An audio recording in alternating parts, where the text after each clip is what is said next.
तो para games में classification एक सबसे अहमियत वाला मुद्दा है, हम कह सकते हैं। बिल्कुल डेफिनेटली पैरा गेम्स में क्लासिफिकेशन बैकबोन है। पैरा में स्पेशली कोई भी गेम आपको स्टार्ट करना है तो पहला स्टेप क्लासिफिकेशन होना चाहिए। अब इसलिए क्लासिफिकेशन जो है वो फेयर प्ले का फर्स्ट स्टेप है कि विजुअली इम्पेयर्ड भी शूटिंग में आ रहे हैं।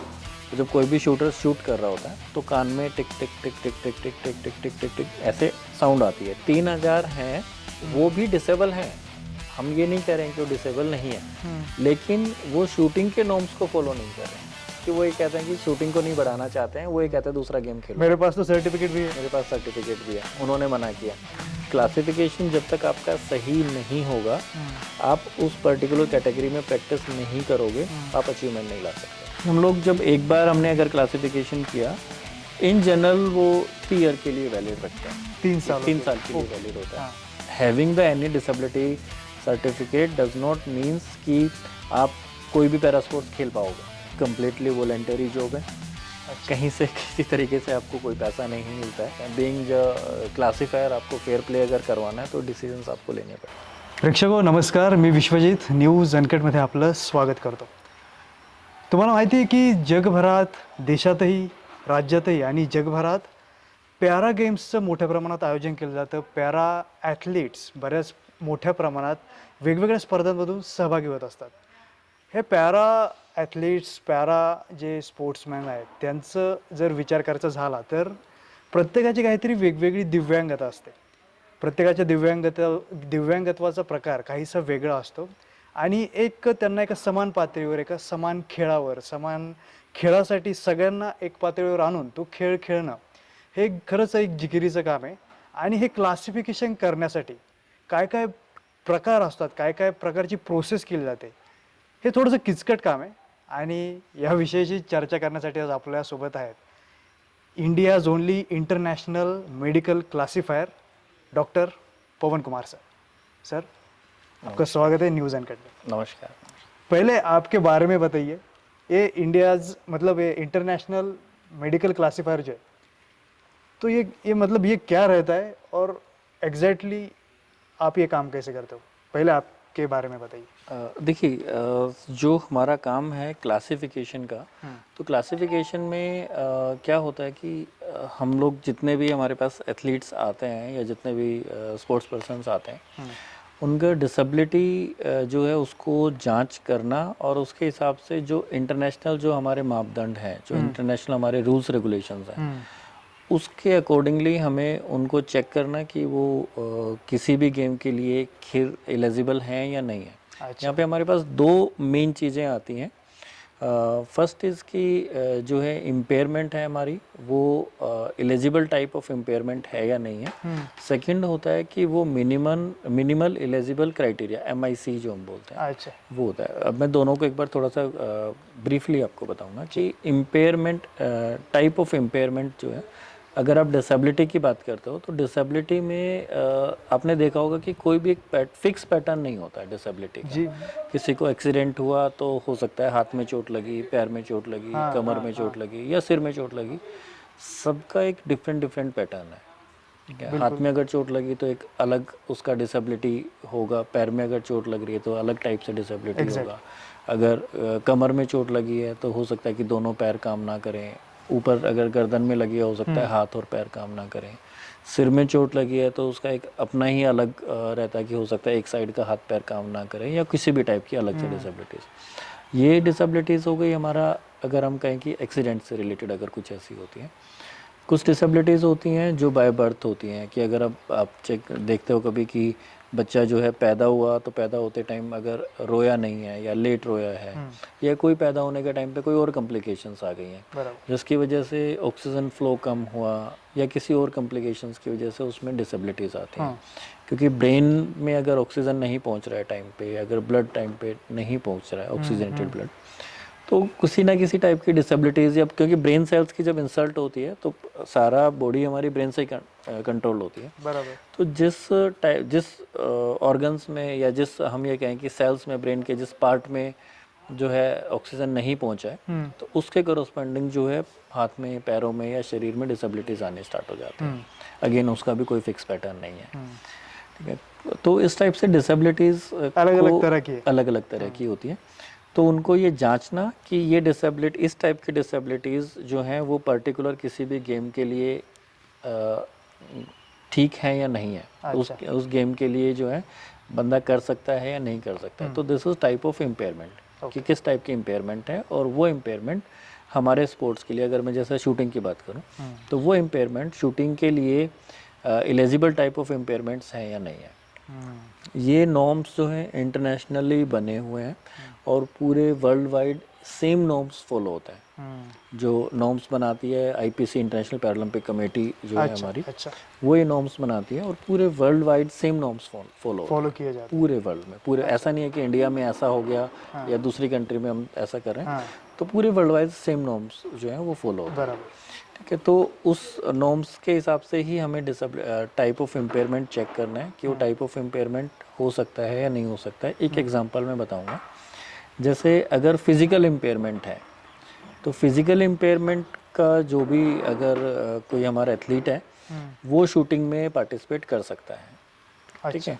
अगर मैं बात कहूँ कि मेंटल इम्पेयरमेंट है, ठीक है, कि वो मेंटल इम्पेयरमेंट जो है वो शूटिंग में पार्टिसिपेट नहीं कर सकते हैं। क्यों? क्योंकि देखो शूटिंग जो है वो बहुत ही रिस्की गेम है। एग्जैक्टली। या तो to deal with the weapons, कि वेपन्स के साथ जो हम डील कर रहे हैं, तो that is definitely very risky. आपके हाथ में गन रहती है, बुलेट्स रहते हैं। डेफिनेटली गन बुलेट्स हैं, एंड दैट इज रियल जो बुलेट्स हैं। मैं कहूँ कि .22 या 12 बोर की अगर हम शॉटगन की बात करते हैं, तो इतनी मोटी, जो इतनी बड़ी 12 बोर की जो गोलियां होती हैं, वो है जो सामने वाले बंदे को जो है एक तरीके से पूरा उसकी डेथ भी हो सकती है, इतनी हार्मफुल। अच्छा। तो उस टाइप का वेपन्स हम किसी भी ऐसे के हाथ में नहीं दे सकते हैं जिसका मेंटली जो है स्टेबल नहीं है चीज़ें, या मेंटली जो है थोड़ी वीक हैं चीज़ें, तो हम उस पर नहीं दे सकते हैं। तो इसलिए मेंटल इम्पेयरमेंट किसी भी, कितना भी है, अगर मेंटल इम्पेयरमेंट किसी को है तो वो शूटिंग में नहीं खेल सकता है। हो सकता है कि वो एथलेटिक्स में खेल सकता है, अगर खेल हाँ, सकता है। हो सकता है पैरा गेम्स में ही है, वो पैरा एथलेटिक्स में खेल सकता है, बट शूटिंग में नहीं, क्योंकि शूटिंग की रिक्वायरमेंट जो है वो बड़ी अलग है। ऐसे ही मैं बात करूं कि डेफ एंड डम की अगर हम बात करते हैं, तो डेफ एंड डम भी अगेन की not eligible type of impairment है फॉर शूटिंग के लिए। कि शूटिंग के लिए हमें कान की ज़रूरत नहीं होती है। आपने जब कभी भी अगर नॉर्मल भी देखे होंगे कि एबल बॉडी जब शूट करते हैं तो कान में हम लोग ईयर प्लग या मफ लगा लेते हैं। बराबर। तो शूटिंग में हमें ज़रूरत नहीं होती कान की। ठीक है। तो कान से बंदा डिसेबल है या नहीं है, उससे फ़र्क नहीं पड़ता है। अच्छा।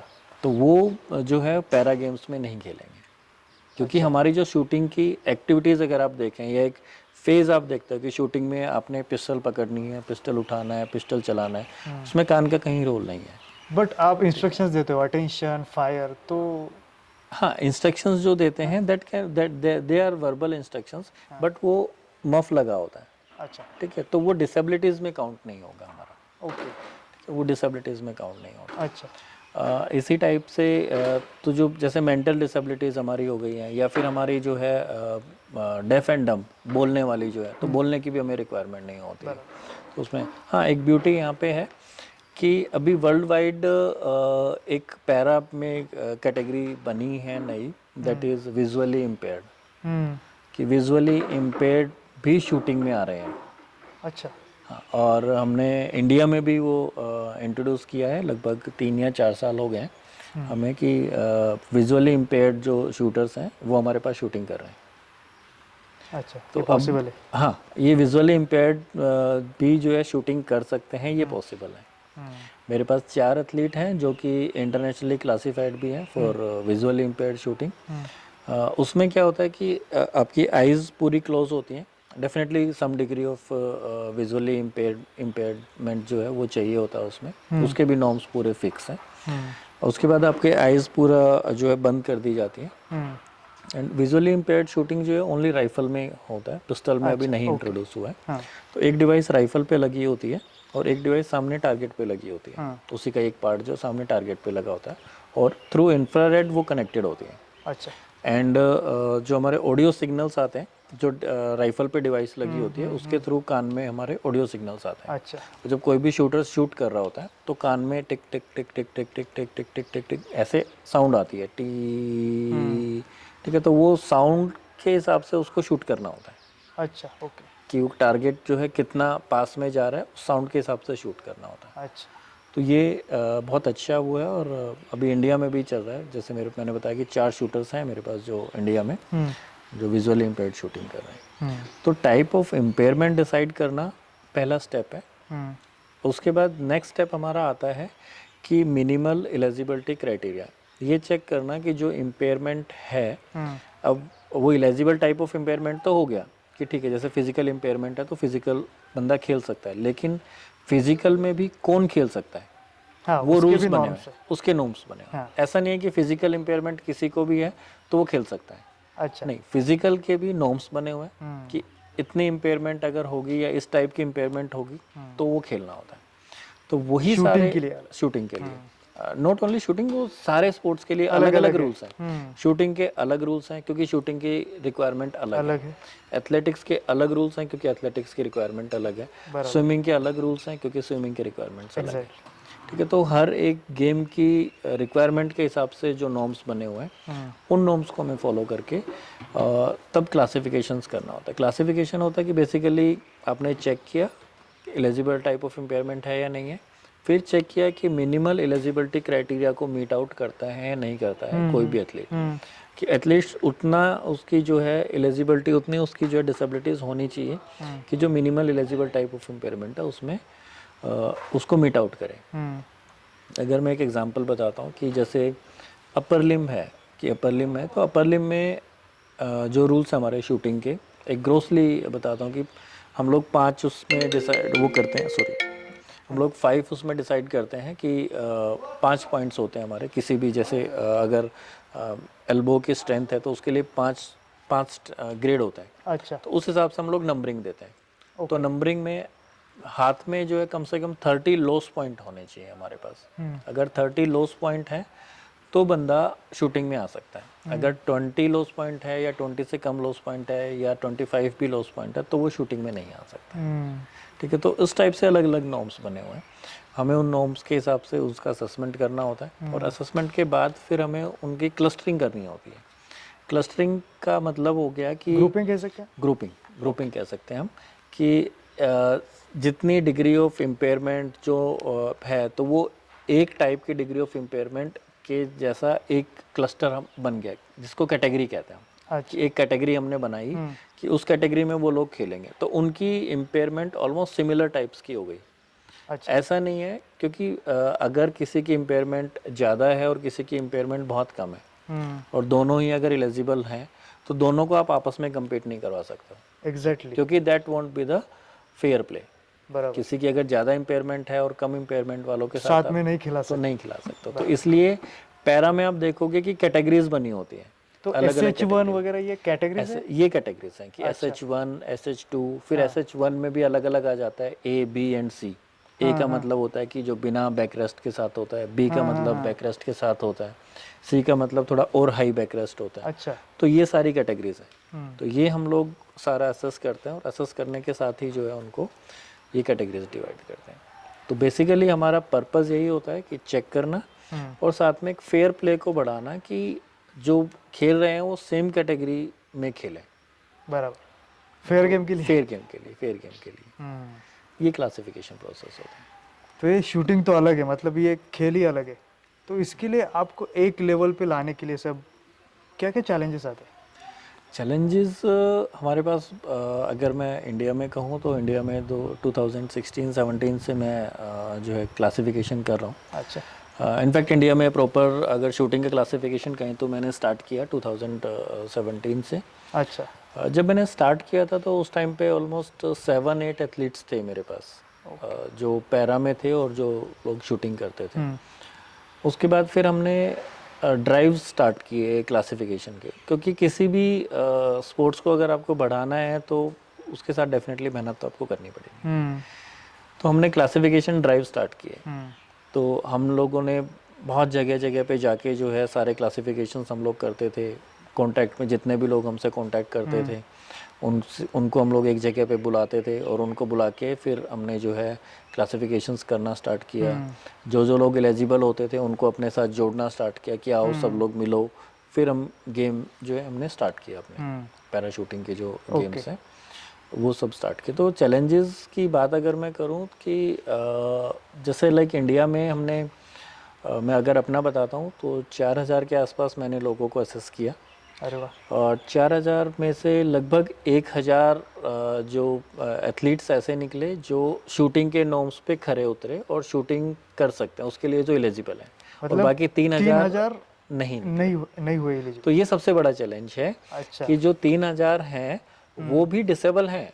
हम ये नहीं कह रहे हैं कि वो डिसेबल नहीं है, लेकिन वो शूटिंग के नॉर्म्स को फॉलो नहीं कर रहे हैं।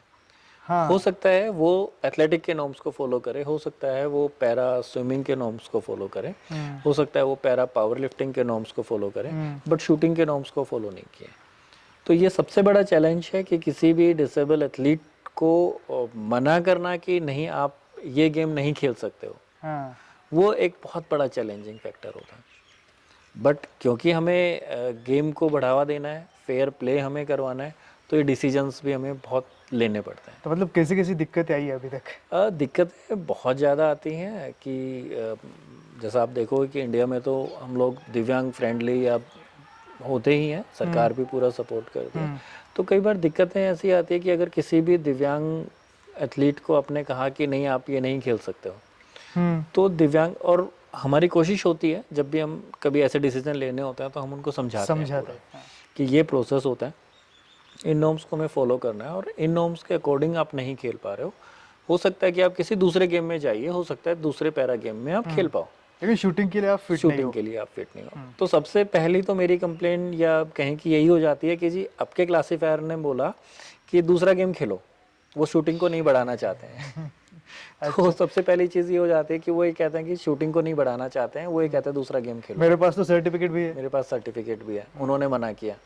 तो वो अपने आप में एक बहुत बड़ी चैलेंजिंग हो जाती है कि मेरे पास सर्टिफिकेट है और फिर मुझे मना कर रहे हैं। तो डेफिनेटली डिफरेंट डिफरेंट वेन्यूज़ से फिर जो है लोग जो है अपनी कंप्लेंट्स भी लेके जाते हैं, अपनी जो है चीज़ों को रखते भी हैं, तो वहाँ से भी हम लोगों को कांटेक्ट होता है। बट हमें ये सब चीज़ें डिसीजंस लेने पड़ते हैं। बीइंग जो क्लासीफायर, आपको फेयर प्ले अगर करवाना है तो डिसीजंस आपको लेने पड़ेंगे। बिल्कुल। अगर हम ये डिसीजन नहीं लेते ना तो इशू ये आता है कि अगर हमने यहाँ पे हमने अलाउ किया तो वो शूटर अगर बाहर जाता है, इंटरनेशनल जाता है, तो वहाँ पे रिजेक्ट हो जाएगा। तो उसमें एथलीट का कितना पैसा प्लस कितना टाइम जो वेस्ट हुआ उसकी कोई भरपाई कभी नहीं हो सकती है। लाइक टाइम अगर लगा, क्योंकि एक बार आपको इंटरनेशनल अचीवमेंट लेने के लिए कम से कम 3 या 4 साल की मेहनत आपको करनी पड़ेगी। अच्छा। तब जाके आप इंटरनेशनल लेवल तक पहुंच पाते पूरी हैं। प्रोसेस है। पूरी प्रोसेस है, पूरा सिलेक्शन क्राइटेरिया, सिलेक्शन प्रोसेस है। बराबर।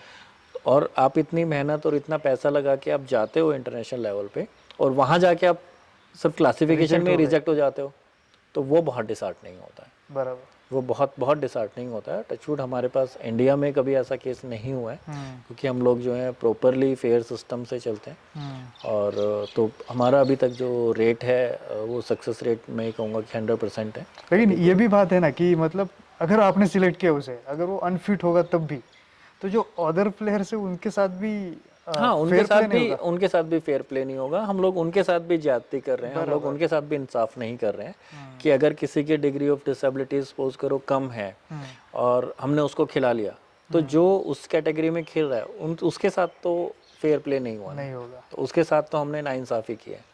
तो इसलिए क्लासिफिकेशन जो है वो फेयर प्ले का फर्स्ट स्टेप है। वो क्लासिफिकेशन बिल्कुल पहला स्टेप है कि यहाँ से आप आपका डिसाइड होता है कि आपको किस लाइन में चलना है या किस लाइन में नहीं चलना है। मतलब पैरा गेम्स में क्लासिफिकेशन एक सबसे अहमियत वाला मुद्दा है, हम कह सकते हैं। बिल्कुल, डेफिनेटली पैरा गेम्स में क्लासिफिकेशन बैकबोन है। हाँ। किसी भी पैरा गेम की, किसी भी पैरा गेम की बैकबोन है क्लासिफिकेशन, क्योंकि क्लासिफिकेशन जब तक आपका सही नहीं होगा, आप उस पर्टिकुलर कैटेगरी में प्रैक्टिस नहीं करोगे, आप अचीवमेंट नहीं ला सकते हो। अगर मैं शूटिंग की बात करूं कि जैसे शूटिंग में हमने अगर प्रॉपर क्लासिफिकेशन किया है तो एथलीट अपना इंटरनेशनल तक पहुंचने में जितनी भी मेहनत लगाता है वो एक ही डायरेक्शन में मेहनत लगाएगा। मैंने अगर सपोज करो कोई एथलीट, जैसे मैं एक एग्जांपल बताता हूँ कि मोना अग्रवाल का मैं एग्जांपल लेता हूँ। अच्छा जी। तो मोना अग्रवाल राजस्थान की एथलीट हैं, पैराशूटर हैं। मोना अग्रवाल का क्लासिफिकेशन मैंने किया अराउंड 2021 में, अच्छा। एंड ऑफ 2021 में मैंने क्लासिफिकेशन किया। और क्लासिफिकेशन हमारा सटीक होने पे और डेफिनेटली एथलीट की मेहनत जो है वो इतनी रही कि 2024 जो पेरिस पैरालंपिक्स गेम थे उसके लिए मोना ने क्वालिफाई किया, और ना केवल क्वालिफाई, उसने जो है मेडल भी लिया देश के लिए। अच्छा। क्योंकि हमें एक सही लाइन मिली कि ये आपकी कैटेगरी है। सही मेहनत, सही लाइन से उसने मेहनत करनी स्टार्ट की, पूरे अच्छे दिल से मेहनत की, तो उसने क्वालिफाई भी किया और मेडल मेडल भी भी ले लिया। अगर यही डायरेक्शन कहीं चूक जाती है, अगर क्लासिफिकेशन सही कैटेगरी में नहीं होता है, तो यहाँ पे एथलीट, मैं ये कहूँ कि इंडिया पे या हमारे नेशनल लेवल पे एथलीट मेहनत कर रहा है, सपोज करिए वो 2 साल 3 साल 4 साल किसी एक पर्टिकुलर कैटेगरी के लिए मेहनत कर रहा है। अब जैसे ही वो इंटरनेशनल जाता है तो इंटरनेशनल क्लासिफिकेशन होता है, और अगर ऐसा हुआ कि वो उसका चेंज हो गया, कैटेगरी चेंज हो गई, तो एथलीट होपलेस हो जाता है। एग्जैक्टली। कि वो एकदम से होपलेस हो गया कि इंटरनेशनल इवेंट और साथ में जो है कैटेगरी चेंज हो गई है, तो परफॉर्मेंस में तो परफॉर्मेंस नहीं आ पाएगी। हम्म, तो उसकी जो पूरी पीछे की जो मेहनत है, 3 साल 4 साल 5 साल जो पूरी मेहनत है, वो टोटल वेस्ट हो जाती है। तो इसलिए मेरा, जिस भी मैं प्लेटफॉर्म पे जाता हूँ, मेरा सबसे पहले रिक्वेस्ट यही होती है कि पैरा में स्पेशली कोई भी गेम आपको स्टार्ट करना है तो पहला स्टेप क्लासिफिकेशन होना चाहिए। चाहे वो शूटिंग है, चाहे वो स्विमिंग है, चाहे वो एथलेटिक्स है, कुछ भी है, सबसे पहला स्टेप आपका क्लासिफिकेशन होना चाहिए। अच्छा। क्योंकि क्लासिफिकेशन से आपको पता चल जाएगा कि आपकी जो टाइप ऑफ इम्पेयरमेंट है वो इस गेम के लिए बनी है या नहीं बनी है।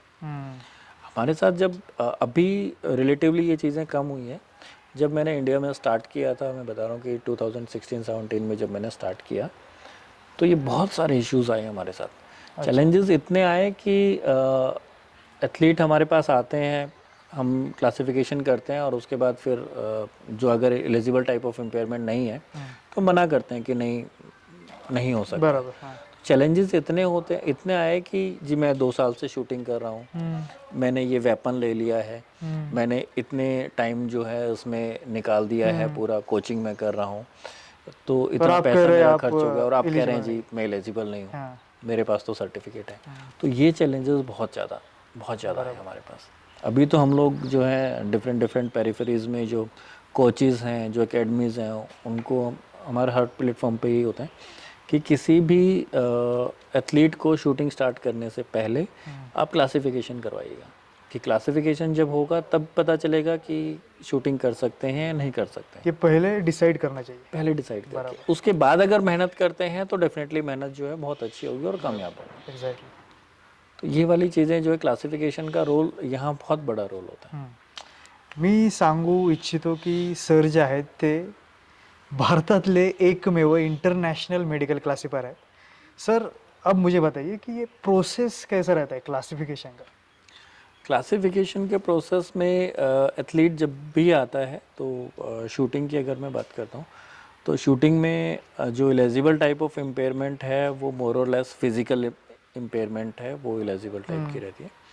तो उसमें हम लोग असेस करते हैं उनकी जो है डिसेबिलिटीज़ या उनकी मसल्स की स्ट्रेंथ और जॉइंट की मूवमेंट, वो सब चीज़ें असेस करके क्लासिफिकेशन होता है। बराबर। साथ में कई बार होता है कि मल्टीपल डिसेबिलिटीज़ होती हैं, जैसे अगर फिजिकल के साथ साथ कहीं मेंटल इम्पेयरमेंट है, अच्छा, वो भी तो वो भी हमें चेक करना है। अगर मेंटल इम्पेयरमेंट है तो फिर डेफिनेटली कि शूटिंग के लिए उसकी जो है not eligible type of impairment है।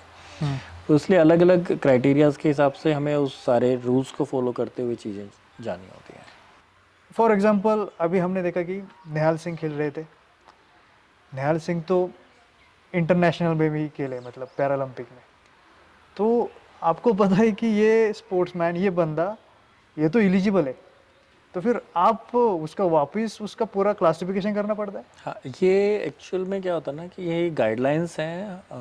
इनफैक्ट हमारी जो, अगर पैराशूटिंग एसोसिएशन ऑफ इंडिया या पैरालंपिक कमेटी ऑफ इंडिया की बात करूँ, ये हमारी भी गाइडलाइंस हमने बनाई हैं, एज वेल एज ये इंटरनेशनल भी गाइडलाइंस हैं कि हम लोग जब एक बार हमने अगर क्लासिफिकेशन किया, इन जनरल वो 3 ईयर के लिए वैलिड रखते हैं। सालों 3 के साल लिए, के लिए ओके। वैलिड होता है। हाँ। इसमें बहुत सारी चीज़ें आगे भी हैं कि टाइप ऑफ इम्पेयरमेंट के ऊपर डिपेंड करता है। अगर हमें लग रहा है कि कुछ टाइप ऑफ इम्पेयरमेंट ऐसी है कि जो ज़्यादा चेंजेस होते हैं, जो जल्दी चेंजेस हो सकते हैं, जैसे अगर मैं बात करूँ मस्कुलर डिस्ट्रॉफी की, तो वो जनरली डिटोरिएट होती है, डाउनग्रेड ही आती है। तो हम उसमें 3 साल का कोई कंपल्सन नहीं रखते हैं। हो सकता है हम 2 साल का रखें या 1 साल का रखें, कि उसके बाद फिर दोबारा से हम रिव्यू करेंगे। साथ में ये एथलीट का भी राइट है, और एथलीट भी अपने इसके लिए कर सकता है कि अगर एथलीट को लगता है कि मेरी डिसेबिलिटी जो है बढ़ गई है या कम हो गई है, हाँ, या मतलब कुछ, डिसेबिलिटी कम ज़्यादा भी होती रहती है। हाँ, अगर कुछ टाइप ऑफ डिसेबिलिटी, अगर एम्पुटेशन है जैसे, तो वो फिक्स होता है, दैट इज़ ओके। बट उसके अलावा कुछ टाइप की डिसेबिलिटीज़ हैं जो कम हो गई, ज़्यादा हो गई, या कभी ऐसा हो जाता है कि दोबारा एक्सीडेंट हो गया या कुछ ऐसा हो गया, तो चीज़ें बढ़ गई हैं। बराबर। तो एनी टाइम अगर एथलीट को लग रहा है कि मेरी डिसेबिलिटी बढ़ गई है, कम हो गई है, एंड वो कभी भी रिव्यू के लिए हमारे पास आ सकता है। तो अपने उसको जो है कुछ डॉक्यूमेंट्स प्रोड्यूस करने होते हैं एविडेंस के साथ में कि ये मेरी पहली डिसेबिलिटीज़ ये थी, उसके बाद डिसेबिलिटीज़ मेरी चेंज हो गई है, अब due to so and so accident या due to so and so incidents जो है डिसेबिलिटीज़ हमारी चेंज हो गई। देन हम ऑलवेज मतलब रीअसेस करते हैं, और रीअसेस के साथ में अगर कुछ चेंजेस हैं तो वो चेंजेस अच्छा, करते हैं। आपका जो जो प्रोफेशन है कि मेडिकल क्लासीफायर, तो ये कैसा, आप मतलब क्या प्रोसेस रहता है इसमें आने के लिए? पहले आपके बारे में बताइए कि आपने क्या क्या किया है। देखिए, मैं बाय प्रोफेशन जो है एक फिजियोथेरेपिस्ट हूँ। मैं जो है भारत सरकार का, सेंट्रल गवर्नमेंट ऑफ इंडिया की अगर मैं बात करता हूँ, तो सेंट्रल गवर्नमेंट ऑफ इंडिया का हॉस्पिटल है डॉक्टर राम मनोहर लोहिया हॉस्पिटल, दिल्ली में कनॉट प्लेस के पास में है। अच्छा, तो मैं वहाँ पे एज फिजियोथेरेपिस्ट वर्किंग हूँ। तो as to become any classifier, चाहे वो शूटिंग का है या किसी और पैरा स्पोर्ट्स का है, दो बेसिक रिक्वायरमेंट्स हमारी होती हैं। Either you are a medical doctor और यू आर ए फिजियोथेरेपिस्ट। अच्छा। तो ये दो, अगर आप इन दोनों में से कोई भी आपके क्वालिफिकेशंस हैं, then you can become the classifier. Eligibility criteria. Eligibility criteria okay. जैसे शूटर्स का या एथलीट्स का हम लोग एलिजिबिलिटी क्राइटेरिया होता है, ऐसे क्लासीफायर का भी क्लासीफायर होता का है। भी होता कि ऐसा नहीं है कि क्लासीफायर भी कोई भी कोर्स करेगा। है। ये अगर इन्होंने कोई क्वालिफाइड है तो ये हम कर सकते हैं इसमें। अच्छा, ऐसा। उसके बाद फिर जो है क्लासिफिकेशंस होते हैं, देन क्लासिफिकेशन कोर्सेज होते हैं जो कि इंटरनेशनल पैरालंपिक कमेटी जो है कंडक्ट करती है, टाइम टू टाइम वो कंडक्ट करती है। तो क्लासिफिकेशन कोर्स होता है, क्लासिफिकेशन कोर्स में आपको कोर्स करना होता है, देन आपको एग्ज़ाम देना होता है। अच्छा। अगर आप पास हो जाते हो, देन इंटरनेशनल पैरालंपिक कमेटी आपको सर्टिफाई देती है कि you are the certified classifier. अच्छा।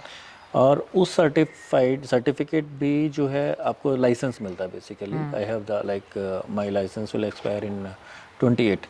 तो लाइसेंस आपका ओलंपिक साइकिल के लिए लाइसेंस होता है कि एक ओलंपिक साइकिल लाइक 4 ईयर का एक साइकिल होता है, तो 4 साल के लिए आपको लाइसेंस मिलेगा। उस 4 साल में ऐसा नहीं है कि आपको एक बार लाइसेंस मिल गया तो आपको लगा लाइफ कि टाइम के ठीक लिए है, नहीं है। नहीं। हाँ। 4 साल में आपको अपने आप को प्रूव करना होता है, आपको इंटरनेशनली भी क्लासिफिकेशंस करने होते हैं, आपको नेशनल लेवल पे भी क्लासिफिकेशंस करने होते हैं। और जो इंटरनेशनल पैरालंपिक कमेटी की जो मैं बात करूँ, आईपीसी की जो ऑब्जर्वर बॉडी है, वो आपको ऑब्जर्व करती है कि आपने जो इंटरनेशनल लेवल पे क्लासिफिकेशंस किए या नेशनल लेवल पे क्लासिफिकेशंस किए, उसका रेट ऑफ सक्सेस क्या है। अगर आपके क्लासिफिकेशन सारा ठीक चलता है, देन फिर वो आगे फर्दर नेक्स्ट साइकिल के लिए आपका रिन्यू करता है। अदरवाइज वो फिर वापस से रिकॉल पे लाइसेंस हो जाता है। So this is very like fair and definitely very good process. Sir, you are the only one. तो मुझे ये जानना है कि मतलब ये इंडिया में मतलब इतनी बड़ी, मतलब इतनी कम संख्या क्यों है? मतलब देखिए, आप तो you are the only one, तो इसमें कुछ बहुत डिफिकल्टीज है, चैलेंजेस है या? देखो जैसे मैंने बताया ना कि चैलेंजेस क्लासिफिकेशन के फील्ड में बहुत बहुत चैलेंजेस हैं। अच्छा। लाइक कि किसी भी डिसेबल को मना करना कि आप नहीं हो पाएंगे या आप हाँ। नहीं खेल हाँ। पाएंगे।